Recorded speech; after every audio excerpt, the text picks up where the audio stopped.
Sir क्या नाम है आपका? दिनेश विश्वकर्मा। कहाँ से आए हैं दिनेश? मैं जबलपुर का एक छोटा सा गांव है अदनासा सुंदरपुर में, वहाँ का रहने वाला हूँ। जी, राम जन्मभूमि मंदिर के पास अयोध्या में विशाल भंडारा कर रहे हैं, तो आप क्या रहे हैं? आप लोग तो कबीरपंथी हैं। जी जी जी, वहाँ पर जो है हमारे जगत गुरु तत्वदर्शी संत रामपाल जी महाराज जी की परम कृपा से वह भंडारा राम भक्तों के लिए, जैसा कि आपने बताया अयोध्या में राम भक्त ही जाते हैं, तो सभी परमात्मा की पुण्य आत्मा है। उन पुण्य आत्माओं को राम को जानने के लिए तो वहाँ पर राम भंडारा जो हो रहा है वो हमारे गुरु जी ने सभी पुण्य आत्माओं को, राम भक्तों के लिए शुद्ध देसी घी का भंडारा 30 दिन के लिए रखा गया है। वो आदि राम का भंडारा वहाँ पर चल रहा है।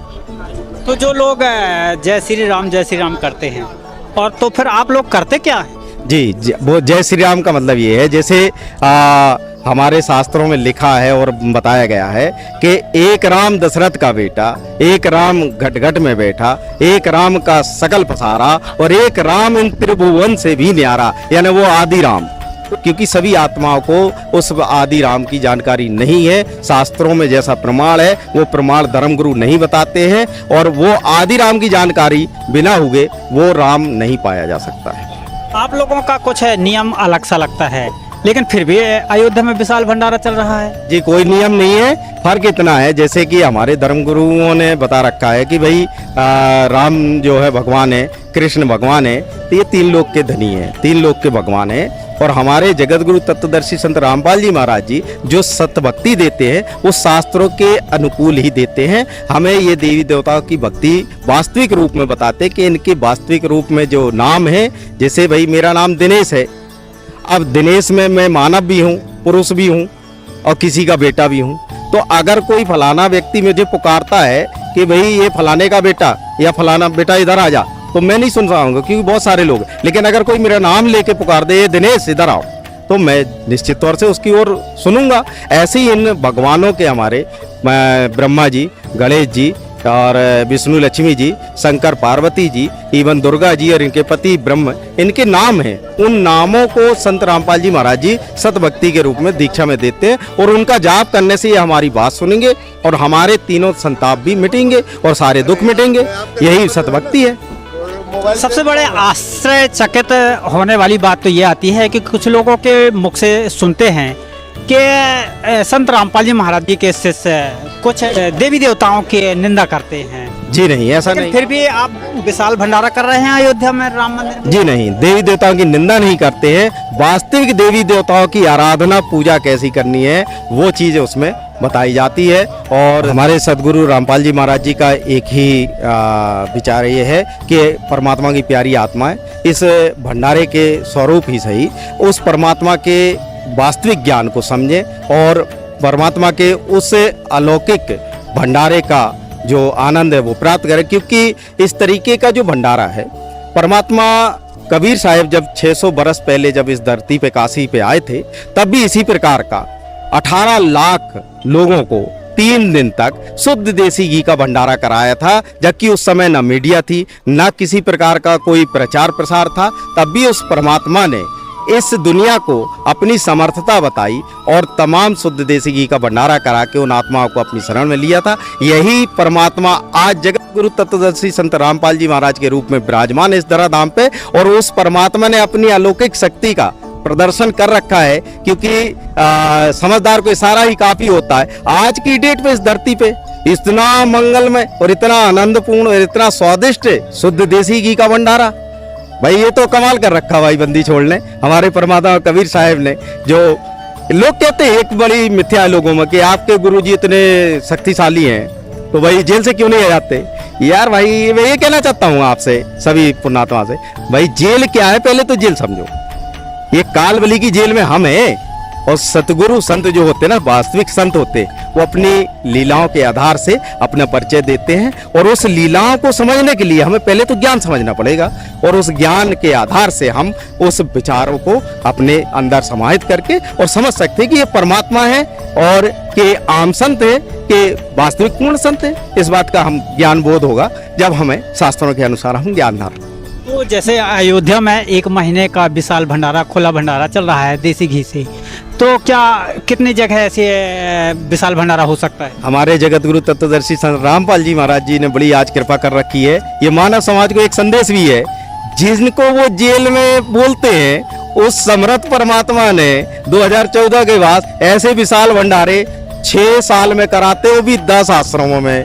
भगत जी आपको बता दें 10 आश्रम में पूरे भारत में, इससे बड़े बड़े ऐसे 10 आश्रम हैं जहां पर साल के 6 से 7 बार ऐसे विशाल भंडारे शुद्ध देसी घी के जगत गुरु तत्वदर्शी संत रामपाल जी महाराज के द्वारा होते हैं। और सभी पुण्य आत्माएं परमात्मा की वो भंडारा ग्रहण करती हैं, वो प्रसाद परमात्मा का ग्रहण करती हैं और आनंद से अपने जीवन का सार्थकता करती है और कल्याण करा रही है। तो संत रामपाल जी महाराज से नाम दीक्षा कब लिया आपने? मैंने संत रामपाल जी महाराज जी से जो है 2014 में नाम दीक्षा ली। संत रामपाल जी महाराज जी से नाम दीक्षा लेने से पहले कोई ना कोई तो भक्ति करते रहे होंगे? हाँ जी, मैं जैसे परंपरा है हमारे हिंदू धर्म में, और उन्हीं के अनुसार मैं सभी भगवानों की, ब्रह्मा विष्णु महेश, इवन सबसे ज़्यादा मैं दुर्गा जी की भक्ति करता था, क्योंकि मेरे परिवार में सभी दुर्गा के उपासक थे। आदि शक्ति कहते हैं, आदि शक्ति ये नहीं है, आदि शक्ति तो आदि राम के पास है। और दुर्गा की उपासना करते हुए जैसे कहते हैं कि लाभ मिलते कि नहीं या पूर्ण मोक्ष होता है कि नहीं, तो इसमें अल्प प्राण लगा हुआ है। चूँकि दुर्गा की उपासना स्वयं दुर्गा जी कहती हैं कि भाई मेरी भक्ति मत करके एक ब्रह्म की उपासना करो आप। ये प्रमाण बताएंगे क्या? हाँ जी, देवी भगवत गीता का 565 नंबर पृष्ठ पे इसका व्याख्यान मिलता है। दुर्गा जी ने अपने देवी भागवत गीता में खुद इसका प्रमाण दिया है कि मेरी पूजा छोड़ करके आप एकमात्र ब्रह्म की पूजा करिए। जो परंपरा में चली आई है, जो बुजुर्ग करते आए हैं, तो उनको कैसे फिर आप कहेंगे कि ये भक्ति इससे मुक्ति? हमारे धर्म गुरुओं ने इस बात का उनको बोध ना होने के कारण अनन्य जो है कथाओं के माध्यम से आदि शक्ति देवी दुर्गा को ही बता रखा है। चूंकि आदि शक्ति देवी दुर्गा पूर्ण परमात्मा नहीं है, इस वजह से मोक्ष नहीं हो सकता। जगदम्बा लोग कहते हैं कि फिर जगदम्बा है? हाँ, जगदम्बा इसका नाम है। इसकी अष्टंगी का हो, दुर्गा का हो, जगदम्बा का हो, प्रकृति देवी का हो, चेतन प्रकृति का हो, इसके उपात्मक नाम है। मेरे ख्याल से तो ये लगता है कि जग का तारनहार ही को जगदम्बा बोला जाता है, ऐसा आपका मानना क्या है? जगदम्बा कहते? ऐसा नहीं है, चूंकि देखिए हमारे गीता जी में प्रमाण मिलता है, इस संसार की वृत्ति बताई है। अध्याय 15 के पहला श्लोक दिया है, ऊर्ध्व मूलम अधः शाखम अभ्यप्राहु अभ्यम छंदासी अस्प्रणानी अस्तम सवेद्विद। यानी इस संसार की जो वृत्ति बताई है, एक उल्टा लटका हुआ पीपल का वृक्ष मानो, जिसकी जड़ तो ऊपर है, तना, डार, 3 देव शाखा, पातरूप संसार। तो इस वृत्ति में जो है आपको पता चल जाएगा कि जड़ कौन है और तना कौन है, डार कौन है और शाखा कौन है और पातरूप संसार कौन है। तो 3 देव शाखा बताया, जैसे इसमें बताया रजगुण ब्रह्मा और सतगुण विष्णु, तमगुण शिव जी, ये 3 शाखा हैं। तो डार कौन है? डार ब्रह्म है। जैसा कि हमारे संत रामपाल जी महाराज जी के द्वारा प्रमाणित जो ज्ञान मिला है, उसके आधार से जब इस पे हम प्रमाण देखते हैं गीता जी में, तो हूबहू वैसा ही है। डार जो है ब्रह्म है, ब्रह्म जो है, तना जो है परब्रह्म है और पूर्ण ब्रह्म है। यही 3 मंत्र भी इन्हीं के दिए हैं गीता अध्याय 17 के 23वें श्लोक में। ओम तत्सत इति निर्देशा त्रिविदे ब्राह्मणा स्मृता ब्राह्मणा तेन वेदा चैज्ञा च बहता पुरा। ये 3 मंत्रों के अलावा कोई मंत्र भी नहीं है। और जैसा कि मैंने अभी कहा, दुर्गा जी स्वयं कहती है कि एक ब्रह्म की उपासना करो। ब्रह्म का जो है वो भी मंत्र गीता जी में बताया हुआ है अध्याय 8 के 13वें श्लोक में। ब्रह्म खुद कहता है अर्जुन को कि अर्जुन अगर मेरी भक्ति करना चाहता है तो तू ब्रह्मलोक को प्राप्ति करेगा, लेकिन उसके लिए तू एक जो है मेरा मंत्र जाप कर। अब वो मंत्र क्या है? वो गीता अध्याय 8 के 13वें श्लोक में बताया उसने। ओम इति एक अक्षरम ब्रह्महरणम माम अनुसरणम या प्रयाति तजंदेयम सा याति परमाम गतिम। उसने कहा कि मात्र एक ओम अक्षर का मेरा मंत्र है, इसका जो अंतिम श्वास तक जाप करता हुआ प्राणी जब अपने शरीर को त्यागता है तो मुझ ब्रह्म की परम गति को प्राप्त करता है। लेकिन ये भी पुनरावृत्ति में है, तेरे और मेरे जन्म मृत्यु बने रहेंगे। अब इस बात से सिद्ध होता है कि दुर्गा भी जो कह रही वो सही कह रही। ब्रह्म की उपासना करो और ब्रह्म कह रहा है कि मेरी भक्ति करने के बाद ब्रह्म लोक प्राप्त होगा और उसके बाद भी तेरी जन्म मृत्यु बनी रहेगी, पूर्ण मोक्ष नहीं होगा। अब पूर्ण मोक्ष नहीं होगा तो वो भी कहता है फिर अध्याय 18 के 62वें श्लोक में कि अर्जुन तू सर्वभाव से उस परमेश्वर की शरण में जा। क्या कहता है? सर्ववर्धमान प्रतिज्ञा माम एकम शरणम ब्रजा अहम त्वा सर्व पापे भो मोक्षामि मां सोचा। कि अर्जुन तू सर्वभाव से उस परमात्मा की शरण में जा, उस परमात्मा की कृपा से ही तू शांति एवं परम सनातन धाम को यानी मोक्ष को प्राप्त होगा। ये बात उसमें भी सिद्ध होती है। तो इस बात से मैंने कहा आपको कि इनकी भक्ति करने से पूर्ण मोक्ष नहीं, हाँ इनके लेवल की जो भक्ति जो है वो करेंगे तो जितना लाभ ये दे सकती है वो निश्चित ही देंगे। क्योंकि देखिए एक बात ये होती है, अगर स्कूल में टीचर सिलेबस होता है, उस सिलेबस के अकॉर्डिंग अगर अपने बच्चों को नहीं पढ़ाता है तो वो टीचर नहीं हो सकता है। टीचर का काम होता है कि अगर वो विज्ञान का टीचर है तो विज्ञान की बुक में क्या सिलेबस लिखा हुआ है उस बात को वो हूबहू बोर्ड पर लिख करके बताएगा, ये बात लिखी है। आज कोई धर्माचार्य, कोई भी संप्रदाय का धर्माचार्य हो, गुरु हो, वो क्या हमारे एथेंटिक जो गीता, वेद, पुराण और तमाम जो सदग्रंथ हैं उनमें लिखी हुई बात दिखाता है? कभी कभी नहीं दिखाता। इस बात का प्रमाण है कि वो अपनी मनमाफिक दंत कथाओं को हमें सुनाते हैं और अपना जो है उधर पोषण का धंधा चलाते हैं। इस समय संत रामपाल जी महाराज जी काफ़ी चर्चा का विषय बना है इनका ज्ञान का, और देखा भी जा रहा है कि राम मंदिर अयोध्या में जहां राम जन्मभूमि है वहां 25 फरवरी से और 26 मार्च तक एक महीने का जो विशाल भंडारा चल रहा है। तो ये दाल रोटी से तो अक्सर का लोग लगे हुए रहते हैं, तो फिर संत रामपाल जी महाराज जी के शरण में जाने से फायदा क्या क्या होता है? जी बिल्कुल जी, फायदा भी बताऊंगा। एक शब्द और बोलना चाहूँगा, आज हमारे मानव समाज में सभी गुण गाते हैं परमात्मा के। परमात्मा दया का सागर है, करुणा का सागर है। वो ऐसे अंधों को आँख दे देता है, मतलब रोगों का नाश कर देता है, और उसकी भक्ति करने से तमाम पाप क्षय हो जाते हैं।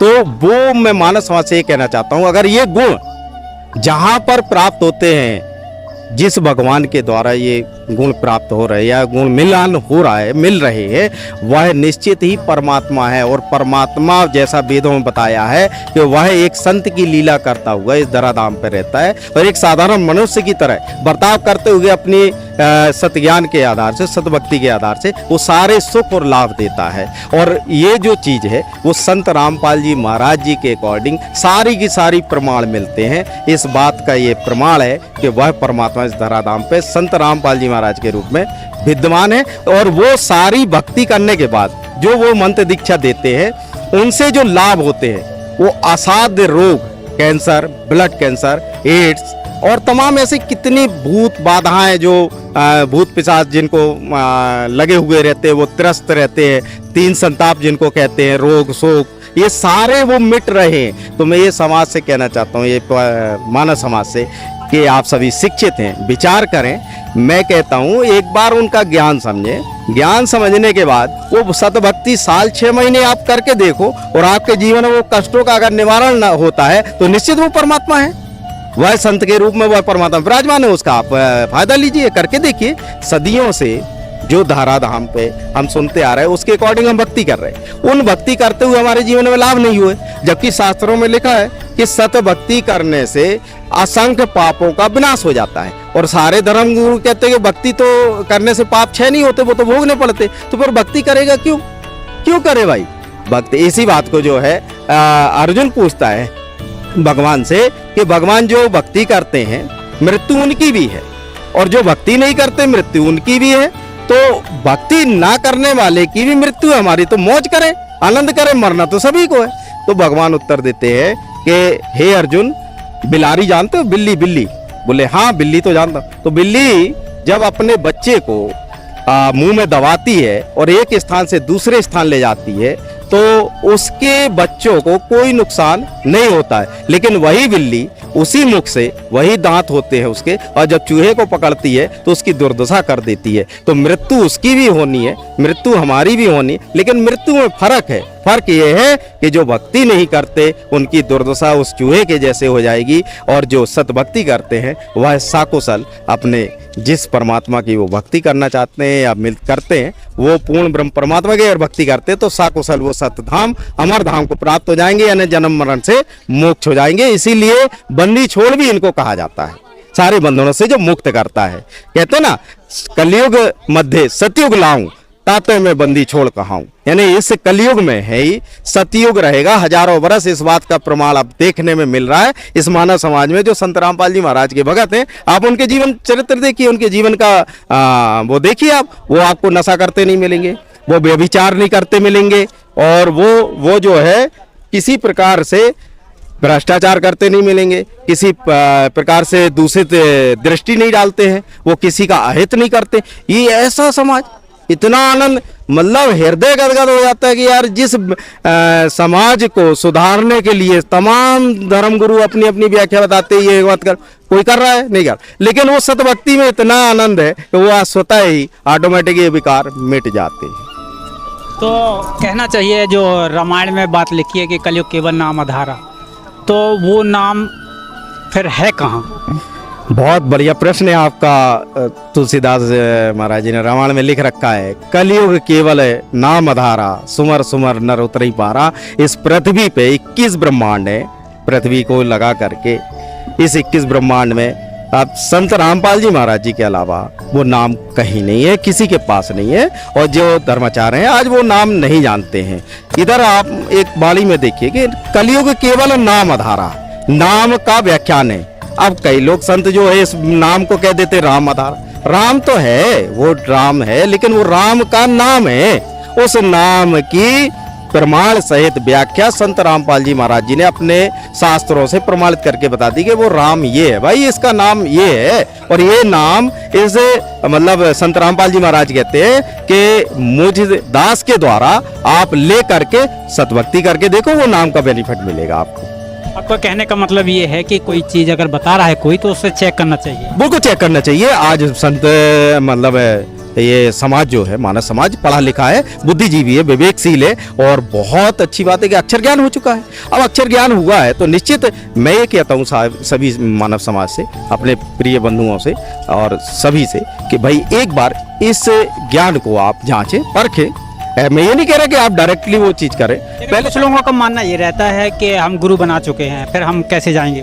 भाई ऐसा है, देखिए अगर मुझे कोई रोग हो गया, अब रोग कैंसर हो गया, अब मैं मान लूं कि भाई ये डॉक्टर मुझे ठीक कर देगा और वो ठीक नहीं करा पा रहा रोग, तो भाई इसके लिए सर्जन के पास जाना पड़ता है। ये तो डॉक्टर की बात हो गई, लेकिन गुरु के तो आध्यात्मिक ज्ञान है, भगवान का काम है, इसमें कैसे बदल सकते हैं फिर गुरु? देखिए जी, इधर पे ऐसा है कि इस दुनिया में 7 गुरु बताए हैं।